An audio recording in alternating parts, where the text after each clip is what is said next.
Hello అందరూ ఎలా ఉన్నారు? బాగున్నారా? నేను బాగున్నాను. ఈరోజు నేను మీకు పూజా క్యాబినెట్ సెటప్ చూపిస్తాను. ఇది నేను ఆన్లైన్లో ఆర్డర్ చేశాను.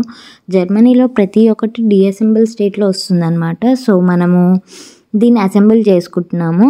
వాళ్ళు ఒక మాన్యువల్ ఇస్తారు. ఆ మాన్యువల్ ఫాలో అవుతే సరిపోతుంది. జర్మనీలో మనం ఏదైనా ఎవరికైనా ఇవ్వాలి అంటే కార్పెంటరీ వర్క్ కానీ ఎలక్ట్రిసిటీ వర్క్ కానీ చాలా కాస్ట్లీ అనమాట.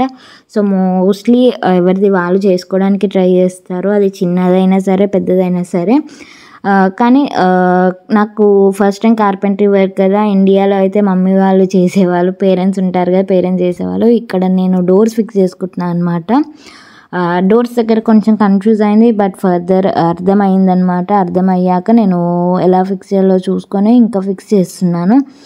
అది ఫిక్స్ చేసేసి హ్యాండిల్స్ ఫిక్స్ చేసేసి క్యాబినెట్లో ఉన్న ఆ పార్టీషన్స్ అన్నీ ఫిక్స్ చేశాను అనమాట. ఫైనల్గా మీకు అవుట్పుట్ చూపిస్తాను ఎలా వచ్చిందో. మీకు వీడియో కానీ నచ్చితే please like, share and subscribe.